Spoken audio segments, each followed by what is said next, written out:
What is up, my beautiful traders? My name is Andrew Raider, aka Raider Trader, and today I'm going to walk you through the best charting platform for anyone that's starting. I'm also going to walk you through how to set it up and all the tips and tricks with the platform. So Raider, what is that platform? Well, the platform is TradingView. So your first step is going to tradingview.com and you're going to go to the pricing plans and it'll offer you 3 different plans. You'll see there's pricing for annually and monthly payments. If you pay the upfront annually price, you do get quote unquote cheaper monthly payments. But monthly works just as fine if you want to try it out for a few months before committing to a big payment. With that being said, there are 3 different plans. These plans, through my years of experience, have been little in difference, but I would just select the basic plan as that works best with most beginner traders, so it should be fine for you as well. So once you create your account and select your plan, you're ready to go. So let's go up to the top and type in any ticker. I'm going to type in SPY or the S&P. Once you type in that ticker, it's going to land you on the home page for charting. This is where you're going to be doing all your activities in charting as a trader. First thing we're going to do is change this to dark mode so it doesn't blind your eyes. So what you're going to do is go up to the top left there, click on the little profile icon and go down to dark mode and make sure that's selected. Trust me, as a trader who stays up late at night and early in mornings, it is so helpful having a darker screen so your eyes aren't burning to how bright it is. It will also take less away from the price action and what you need to focus on as a trader. So once you've done that, it's time to change the settings and how your chart looks. So let's go up to the top right where you see a gear. Once you go to symbol and you'll look at body, borders, and wick, this is where you're actually going to be able to change the colors of your candles. So what you want to do is you want to select the color here, then go down into this plus sign, and what you're going to do is click that plus and you're going to make it one of the brightest of the greens and one of the brightest of the reds as possible. Once again, we love bright colors, so we're going to go to this red and then we're going to go down to add color and then we're going to dial it to a really bright red, and we're going to go back and select that custom color down for every single one. After that, go down to price lines where it says last and make sure that this one is checked, as well as having the thinnest line. The opacity is 100% and we like to keep it yellow. Last thing under symbol, you're going to want to make sure that your time frame isn't on the daily. Then go down to where it says data modification and you're going to make sure that session is extended trading hours and you have that your pre-post market is selected as a mid-tone gray. Turn one of the opacities up to 33% and the other at 17. This will give the chart a nice clean look at the end. Once you're done with that, go down to status line. All of these should be checked right here and most of the default settings are fine. So then go down to scales. I keep these settings default, but you can see you can go through and change some of the things like high and low price. So put the highest and lowest price on your screen there, as well as some other things, but I keep it just default. Next, go down to appearance. This is a big one. So on appearance, you'll want to select a background. Now, you can keep this either gradient or solid. We like to keep it solid, but you can see that gradient is pretty cool as it transitions the colors. But remember, we want to try to keep this as less distracting as possible. So we're going to select solid and make sure this is the darkest black that's possible. And you're going to go down to vert grid lines and make that as well the darkest black as possible. As far as crosshair, we keep this yellow as well to kind of match our last price with SPY. So keep that yellow, keep that the thinnest line and opacity 100, or you could turn it down to 77, which we find to be a good number as well. This is so that everything in the background kind of fades away and you're left with just price action. Everything else on appearance is good, so we're all set there. Now, since we did do a lot of things, I want you guys to get in the habit of saving things. Most of the time, it auto defaults to auto save. But if you come up to the top right here where it has the little cloud, if it is on manual save, you'll want to click the save button so that your TradeStation does not go away. It can be pretty frustrating to be charting and you forget to save and everything disappears. So make sure you guys are getting the habit of saving up there. Lastly, go down to trading. All the default settings here are good, so don't touch that. And then events, you're going to want to uncheck dividends, splits, and then you can keep earnings, but I like to keep it off as well. This is because we use other websites to get this more easily, and I think that it cleans up the chart nicely. Now it's time to set up your indicators and time frames. At Evolving Finance, we preach 3 main indicators that we think are the only useful ones for beginners in our strategy. So you'll want to select these ones. You'll want to type in MOM and select the most basic momentum. Then you're going to type in VBSM. Then you're going to select this one right here. And finally, type in TTM squeeze. And you should see the top one right there by Greeny. Now things are looking a little messy and ugly, so what we're going to do is we're going to clean up the appearance of all these indicators. Like we did with our chart, we're going to go over here and hover over the momentum indicator, and we're going to select settings right there and go to style. You're going to be able to select the color of the line. We like to make this a bright pink and go down and make this line pretty thick. We like to keep it the second thickest and make sure opacity is 100. Press OK, and then we're going to go down to VBSM, do the same thing. Hover over, click settings, go over to style and select the PVI. Make the PVI black and make the opacity down to 0 because we're not going to look at this one. Then go to the EMA and make this a white color and make this a pretty thick one. We like to third the thickness and make it 100% opacity. Finally, color 0 is going to be the brightest green that you chose earlier, and then the other one is going to be the brightest red you chose earlier.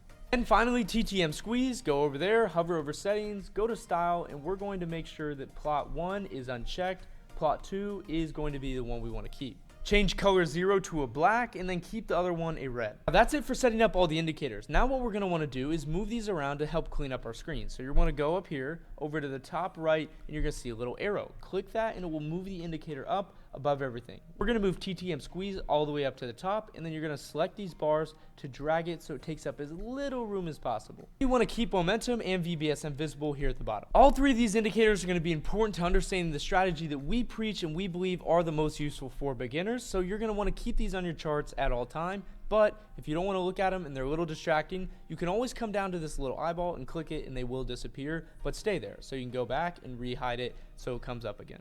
Next, we got to worry about time frames. You want to go up to the top left and you want to click the drop down menu where it says the times, and you'll want to favorite the 5-minute, the 30-minute, the 1 hour, the 3 hour, and the 1 day. We use these time frames because we believe in the idea of imbalances. See, if you have even time frames such as 4, 6, 8, then you're not going to get what we call an imbalance. So if in one time frame or 4 hours you have 2 bears and 2 bulls, there's not going to be an imbalance that's shown. But if you have a 3-hour chart, there's a point where there will see an imbalance. We of course dive deeper into these concepts in the Discord, but that's why we do odd number time frames. Finally, we're going to move on to the tools and tickers you want to watch throughout the day. So, with tools, TradingView offers a lot of tools that are really useful. So we're going to walk step by step on the most important ones that you need to favorite and make sure that you have saved and memorized so you know where to use them. Starting off here over on the left, this is going to be your main toolbar. So you're going to want to select one of these, and you can see that you can draw anything on the chart here. And then if you ever want to delete it, go down, click it individually and press backspace. Or you can click it individually and select the toolbar up here and click the trash can. However, if you have a lot of stuff on your chart at once, you can go down to the bottom left of this toolbar, click the trash can, and you have the option to remove X amount of drawings, so you can remove all of them at once. Before we move on, in case you ever mess up on here and you want to redo what you just did, like backspace their whole chart, and you panic, there's always a backspace button that will undo what you did right up here at the top. It's called the undo remove drawings. So with this toolbar here, you'll see the line segment. You want to click the side arrow here and it'll pop out a bunch of different tools. We like to favorite the horizontal ray and the parallel channel. These two we find to be the most useful, and if you see right here under this toolbar, if you ever select one of these and place it on the chart, you can, just like the settings, change the thickness of the lines, the setting, and the style of it. Next up, we have Fibonacci retracements. Make sure that this one is start as well. The other ones are pretty useless for what our strategy is. Then down to brush, press that side arrow again, and you want to favorite brush, rectangle, and path. These three are going to be helpful for drawing zones and drawing out your scenarios that you need to be prepared for as a trader. Next up, we have text. This one's pretty basic. The only one we really use here is text. Under that is patterns. You want to go down here and select impulse. Make sure you favorite that, as well as the triangle waves. Once you master the Elliott wave theory concept with us, you will be addicted to this tool, so make sure that you have this saved in your tools. Next up is the prediction and measurement tools. Go down here and select price range. We find this one to be the only really useful one. And lastly, this one is a silly one. It has a bunch of shapes, so I wouldn't worry about it. Hey, if you post your charts on Twitter, you might be wanting to put a funny symbol on there to signify something. Like maybe this money sign when you hit a big trade and you gotta flex on Twitter. So that's pretty much it with tools. Once again, make sure that you're coming up here, pressing save. I can't stress it enough because I've done this multiple times where I've put a bunch of charts down and I forgot to save, and poof, it all got deleted. Lastly, we're going to set up what tickers you should have, as well as some housekeeping items that we need to end off with. Over here to the right side of the screen, you'll notice a tab that's titled Watch List and Details. You want to click that, and you want to go up to this plus sign where it says Add Symbol. You want to add the S&P 500 or SPY. You want to add QQQ. You want to add the Dow Jones Industrial or DIA. You want to add Bitcoin or BTC USD. You want to add TLT or the 20-year Treasury bonds, as well as the VIX. VIX. You want to learn more about why we do these? Definitely check out the Discord. Once again, we're going to teach all this to you of why we have these saved. Lastly, some housekeeping items, guys. If you haven't already purchased it during checkout, you want to make sure that your TradingView has live data.